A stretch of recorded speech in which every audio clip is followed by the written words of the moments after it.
Javier Milei es economista, se autodefine, o mejor dicho, lo definen como el demoledor de keynesianos. Bienvenido a Conversaciones. ¿Qué tal, José? Un placer. ¿Por qué demoles keynesianos?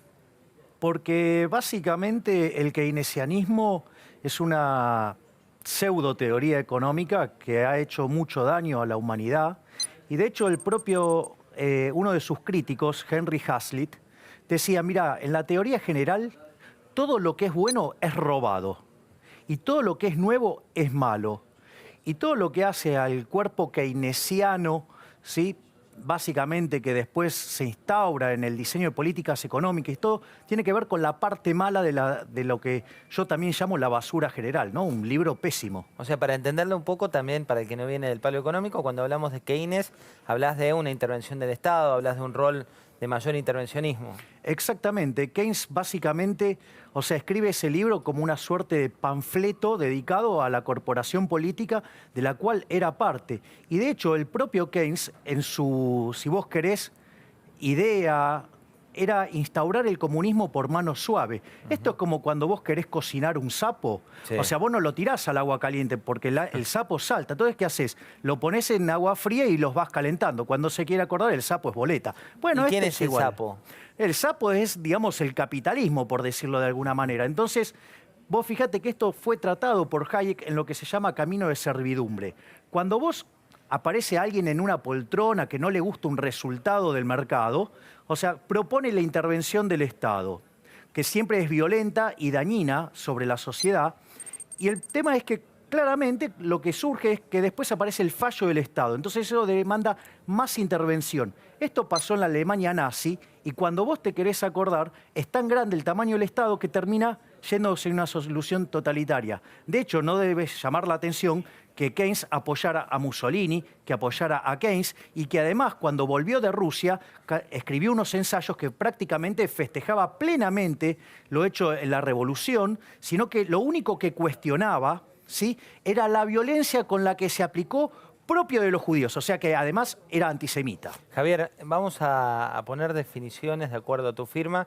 Yo te doy nombres y vos le ponés 140 caracteres. Axel Kicillof. El peor ministro de Economía de la historia argentina.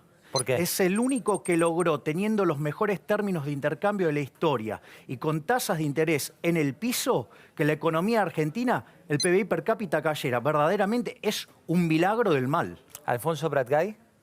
Un keynesiano tradicional que básicamente su irresponsabilidad dejó un nivel de desequilibrio fiscal que vamos camino a 12 puntos de déficit fiscal en términos del PBI, uno de los más grandes de la historia, en un contexto donde las tasas de interés internacional, en especial en Estados Unidos, van a empezar a subir, con lo cual dejó a la economía en una situación muy complicada. ¿Quién fue el mejor ministro de Economía argentino? Me parece que quien más ha hecho en el caso argentino fue Domingo Cavallo durante el primer gobierno de Menem, que logró domar una hiperinflación, ¿no? O sea, y emprendió un conjunto de reformas estructurales que verdaderamente fueron fabulosas y que sentaron las bases de un crecimiento genuino de un país que venía en franca decadencia.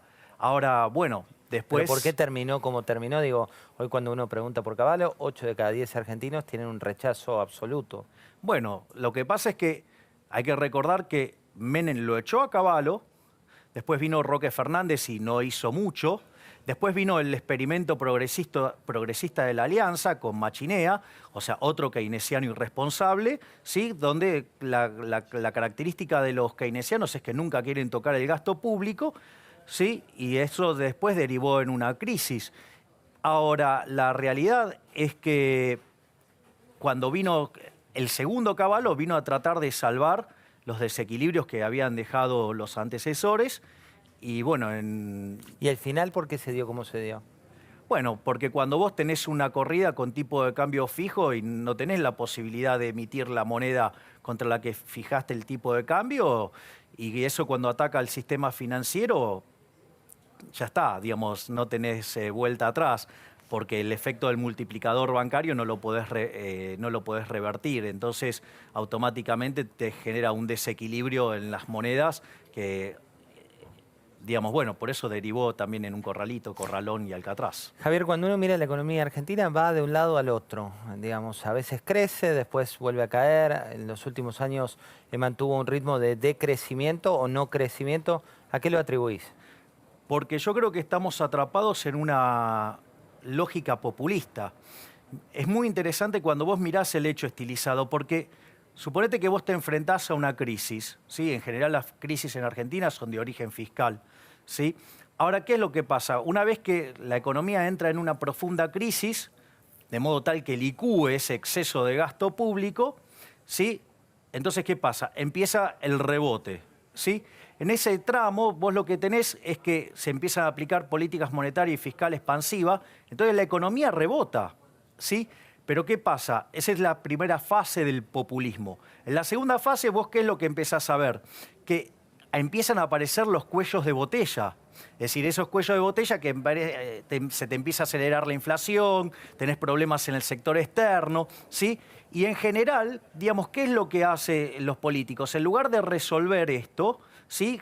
Tratan de ir por controles, tratan de reprimir las señales en lugar de ir sobre las causas. Entonces, ¿cuál es el resultado? El resultado es que después deriva en una nueva crisis y esa nueva crisis hace que la cuarta etapa, ¿sí?, se vuelva a ser otro programa de estabilización. Ahora, ¿qué es lo que pasa?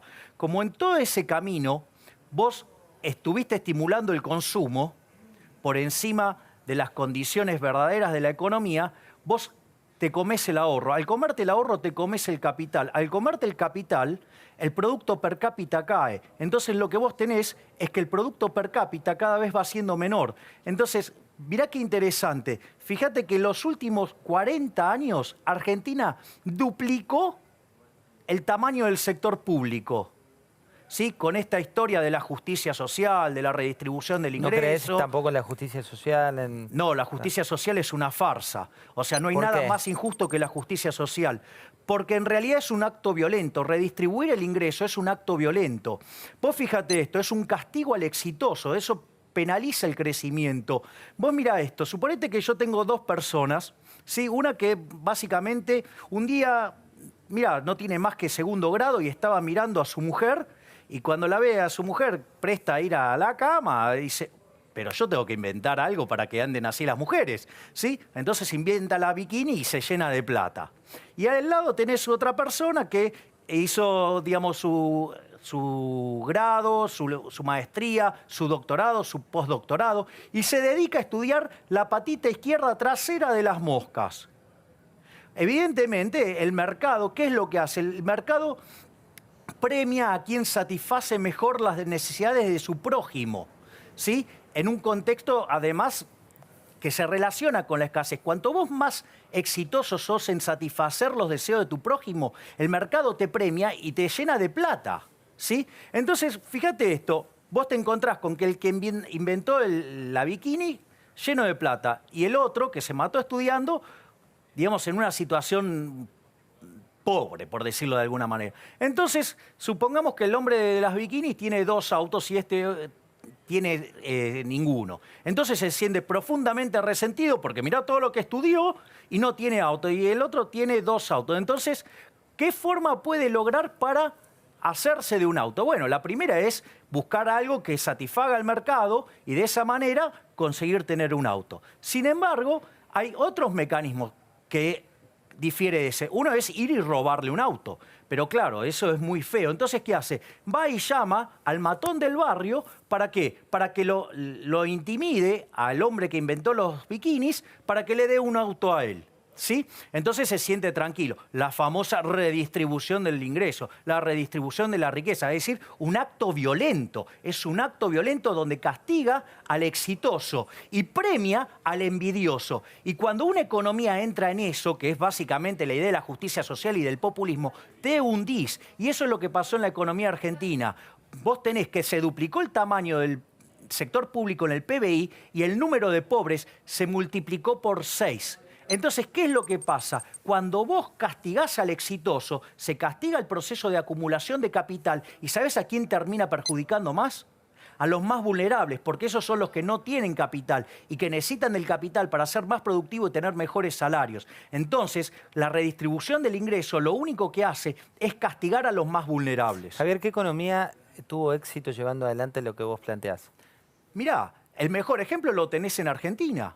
Argentina, en la década del 80, en el siglo XIX, implementó las ideas de Alberdi y las puso a cabo. Y después de 32 años, en 1912, Argentina era el país con el quinto PBI per cápita más alto del mundo. Entonces, digo, no es que no funcionó, ni siquiera necesito ir a buscarte un país en otro lado. O sea, ¿por qué? Porque funcionó en Argentina. Eso nos hizo un país rico. Y sin embargo, o sea, vivimos de espaldas a ese modelo de país que está plasmado en la Constitución de 1853 en las ideas de Alberdi. ¿Qué opinas de Donald Trump?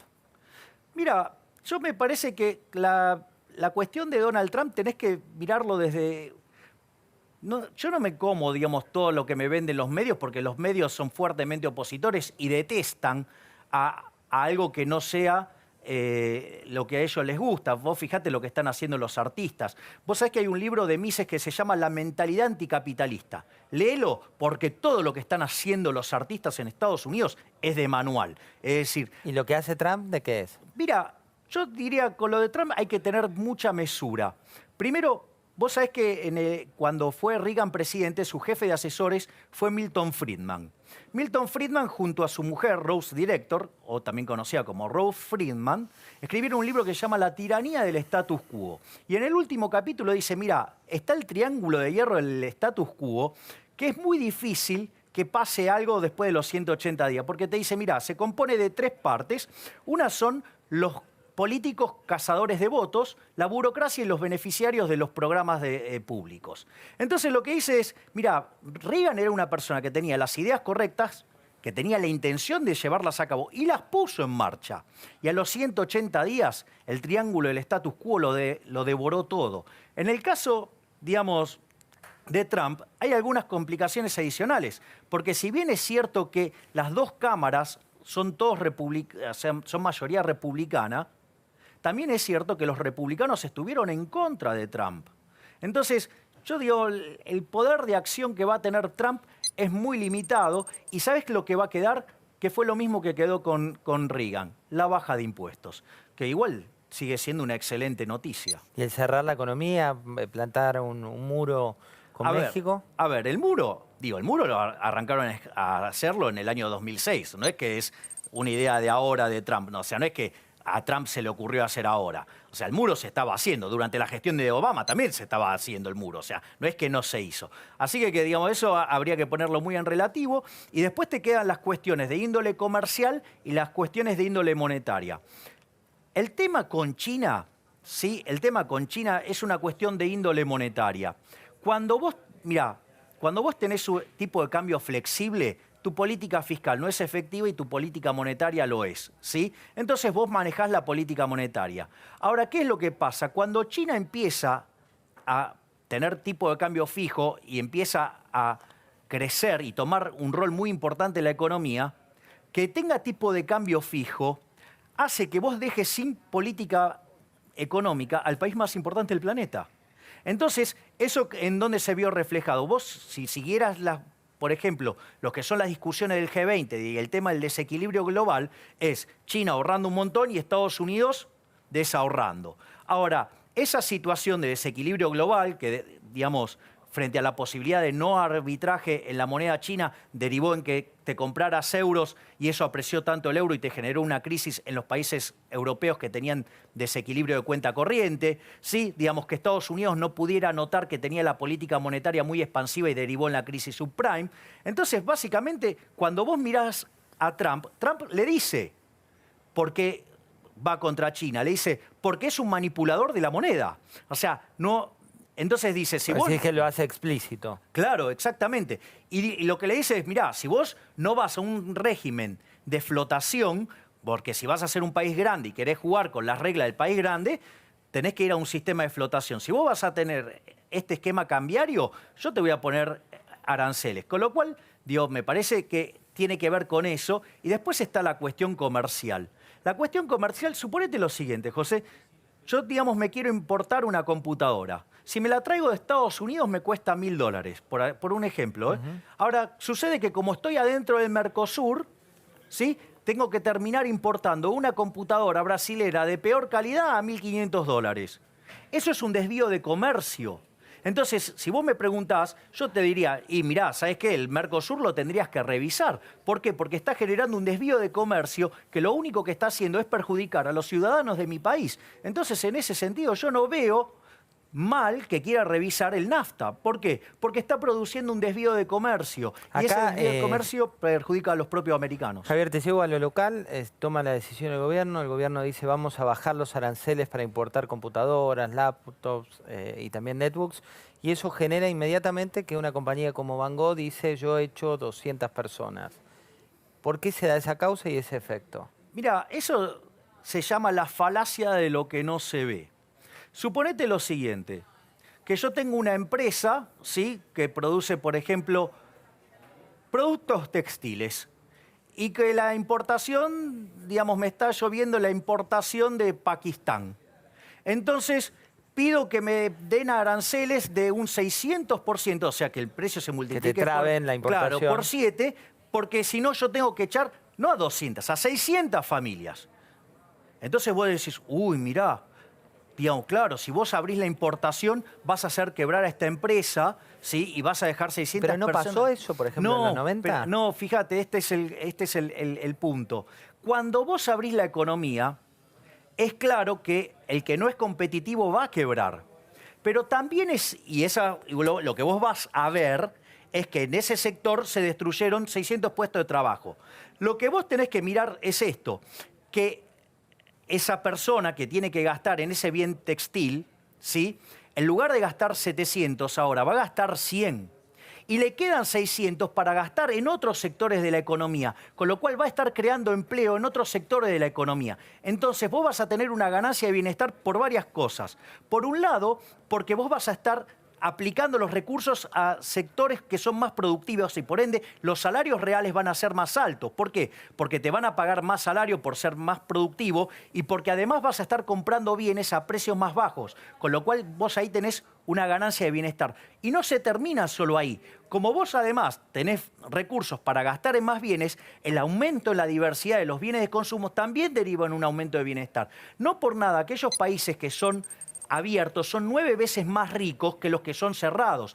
Aquellos países que son abiertos tienen un sexto de pobreza, ¿sí? Y aquellos países que son abiertos, el decil más bajo de la distribución es 11 veces más rico que el decil más bajo de los países cerrados. ¿Y ahí cómo juega la política? Digo, porque hoy cuando algunos de los economistas más ortodoxos corren al gobierno por derecha, por llamarlo de alguna manera, y otros lo corren por izquierda, lo que te dicen desde el gobierno es la política hace que cuestiones que plantean son inviables. ¿Coincidís? No. No, lo que pasa es que son inviables para la corporación política.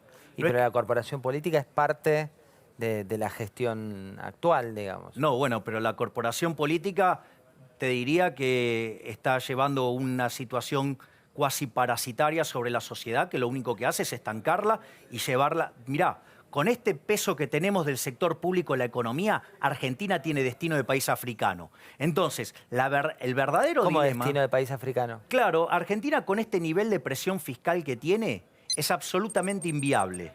¿Sí? Para el que está en blanco, prácticamente hay un estudio del SEMA que te demuestra que de cada 3 pesos que genera el sector privado, el sector público se queda con 2. ¿Sí? Eso hace que no sea viable invertir. O sea, no es viable crear riqueza. Consecuentemente, no es posible acumular capital. Si vos no acumulas capital, te empobreces. Argentina, con esta lógica, tiene destino de país africano. Ahora, ¿sabés lo que pasa? Que los políticos están en un limbo, están perfectamente fantásticos. Entonces, no les gusta tocar esto. Es decir, Argentina lleva... Pero los políticos los vota la gente. Digo, ganó en su momento el gobierno anterior, ahora ganó el gobierno de Cambiemos. Sí, los políticos también han hecho un... Sí, ¿sabés qué? Hitler también ganó con los votos de la gente. Y era altamente popular. ¿Pero vos estás comparando el gobierno local con Hitler? Mira, no necesariamente a este, sino, digamos, los últimos 70, 80 años de historia argentina. ¿Te parece comparable eso? Sí, claro, porque en Argentina se instauró un régimen fascista. ¿Cuál es la lógica? ¿En qué sentido lo decís? ¿Cuál es la lógica del régimen fascista? Digo, porque también hay que entender que Perón no nació de un repollo. O sea, el problema arranca en la década del 30 con el golpe del 30, del cual Perón también fue parte, y que admiraban a Mussolini, igual que Hitler. Entonces, mirá... Fuerte eso, ¿eh? No, bueno, pero mirá cuál es el punto. Bueno, digo, es la realidad. O sea, salvo que quieran volver a reescribir la historia. Entonces, a ver, el punto es el siguiente. ¿Qué es un régimen fascista? Suponete lo siguiente. Vos te pones de acuerdo, vos un empresario pedís que te protejan, ¿sí? Del comercio exterior. ¿Por qué? Porque, digamos, es más fácil seducir al político para que te proteja que ganarte el favor del consumidor en el mercado día a día, ¿sí? Entonces, ¿ahí qué es lo que aparece? Aparece el empresario asociado con el político, donde el empresaurio y el político... ¿Empresario qué es? ¿Un empresario dinosaurio, decís? Claro, es un empresario que caza en el zoológico. Es decir, vos le cerrás la economía, no compite, entonces ¿quiénes somos los salames que están adentro de la jaulita? Nosotros, que pagamos altos precios por bienes de baja calidad, ¿sí? Entonces, ¿vos qué te encontrás? Que ahí hay una asociación entre los políticos y los empresarios que perjudica a la gente. Entonces, mirá esto, porque esto te explica, desde mi punto de vista, la aparición del peronismo. Suponete lo siguiente, vos pensá en la década del 30, ¿no? Entonces vos te das cuenta que un empresario, ¿qué incentivos tiene a pagarte un salario alto? Ninguno. Si total lo que está cazando en el zoológico, no necesita tener el mejor capital humano, no necesita ser competitivo, lo único que necesita es estar bien con el político, ¿sí? Y obviamente que hay intercambio de favores, para que no tenga que competir. Entonces vos, como trabajador, te ves perjudicado frente a esa situación, ¿qué haces?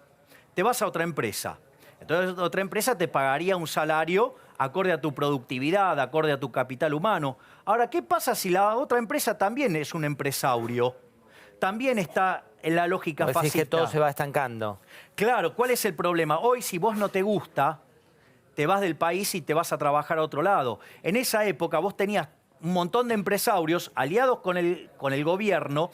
¿Y cuál era la consecuencia? Que la gente no tenía forma de escaparse. Pensá que quizás se había pasado 3, 4 meses en un barco hasta llegar acá, en un mundo que, digamos, estaba sumamente convulsionado, al borde de una guerra. Entonces, ¿qué pasa? Vos quedaste atrapado. Al quedar atrapado, la alianza entre políticos y empresarios perjudicaba a la gente. Y eso Perón lo vio con claridad. Y dijo, bueno, vamos a darle cosas a la gente. Y ahí nació el peronismo. Javier, te traigo al hoy. ¿Qué hizo bien Mauricio Macri? Lo único que hizo bien fue ponerlo a Sturzenegger en el Banco Central. ¿Qué hizo bien Cristina Fernández de Kirchner? Nada. ¿Qué hizo bien Néstor Kirchner? Nada. ¿Por qué crees que, digamos, lo único que hizo bien el presidente Macri es poner en el central a Sturzenegger? Porque básicamente evitó una hiperinflación. Sturzenegger, cuando asume el cargo como presidente del Banco Central, tiene en sus manos que resolver 3 problemas. El primer problema es la tasa de emisión que traía el kirchnerismo, que era de 50%. La velocidad de emisión de dinero. Claro, la tasa que cantidad. Claro, crecía al 50%. Si vos mirás los últimos años del kirchnerismo, la relación entre emisión monetaria e inflación, digamos, está bien clara, ¿sí? Como si más de 4.000 años de evidencia empírica fueran insuficientes, ¿no? Pero como acá, digamos, los keynesianos les cuesta entender y aprender que la inflación es siempre y en todo lugar un fenómeno monetario, bueno, ok, mirá los últimos 8 años del kirchnerismo y vas a ver que la relación es casi 1 a 1. Cuando vos mirás esa situación, si te dejaron 50% de emisión monetaria, vos tenías para adelante una inflación del 50%. Pero además tenías las bombas de los futuros. La bomba de los futuros hubiera implicado llevar la tasa de emisión por lo menos al 80%. Quiere decir que traías un piso de 80%. Y mirá qué interesante. Había también un problema que se llama sobrante monetario, que pasó en la Argentina en el año 59 y pasó en el año 75. Que cuando vos te quedaste sin reservas y tuviste que abrir el mercado cambiario, en ambos casos la tasa de inflación se sextuplicó. En el primer caso pasó de 20 a 120, en el segundo pasó de 30 a 180. Si nosotros traíamos 80% de inflación inercial, multiplicado por 6 te da 480. Es decir, hubiéramos tenido una inflación del orden del 500%. Y eso fue evitado gracias a la labor de Sturzenegger, que más bien asumió, empezó a absorber dinero. Eso le permitió que la inflación promedio mensual del primer semestre fuera del 4%, es decir, 60 anualizado. En la segunda parte del año fue 1,5 mensual, con lo cual anualizado te da 20. En el mes de diciembre terminó con 1,2%, que anualizado te da 15. Y si vos tomás que hay estacionalidad en diciembre, la inflación hubiera sido del 1%, quiere decir 13% anual. Javier, hay un libro que escribiste junto a Diego Giacomini, Maquinita, Infleta y Devaluta, así se llama, Ensayos de Economía Monetaria para el caso argentino. Concretamente, ¿crees que puede venir una devaluación? Mira, lo que vos tenés que comprender es que en esta lógica de que la inflación es siempre y en todo lugar un fenómeno monetario, el tipo de cambio es un precio más de la economía. Digo, ¿qué diferencia tiene respecto a la copa que estás usando, a los zapatos que tenemos, o al tomate o a la verdura que se te ocurra mirar? Si vos emitís, lo que va a pasar es que el dinero, ¿sí?, pierde valor, pierde poder adquisitivo, ¿sí? ¿Por qué? Porque cuando vos emitís por encima de la demanda, pierde poder adquisitivo. Es decir, si vos aumentaras la oferta de bananas y nadie quiere comer banana, el precio de la banana, ¿qué va a pasar? Va a caer, o sea, pierde poder adquisitivo. Con el dinero pasa lo mismo. ¿Y esto qué quiere decir? Que todos los bienes, el precio de todos los bienes expresados en dinero suben. Y el tipo de cambio, o sea, el dólar, es un precio más. Entonces, en tanto y en cuanto vos no tengas ordenada la política monetaria, vas a tener presiones sobre el tipo de cambio. En tanto y en cuanto tengas una política monetaria ordenada, el tipo de cambio se ajustará a las condiciones de oferta y demanda acorde a lo que esté pasando en la economía local y lo que esté pasando en el mundo. Gracias, Javier. Gracias a vos. Javier Milei, lo viste, no es tibio en sus definiciones, también lo define como el hombre, el defensor a ultranza de Adam Smith, uno de los protagonistas del liberalismo de la historia global. Gracias, Javier. Gracias, José.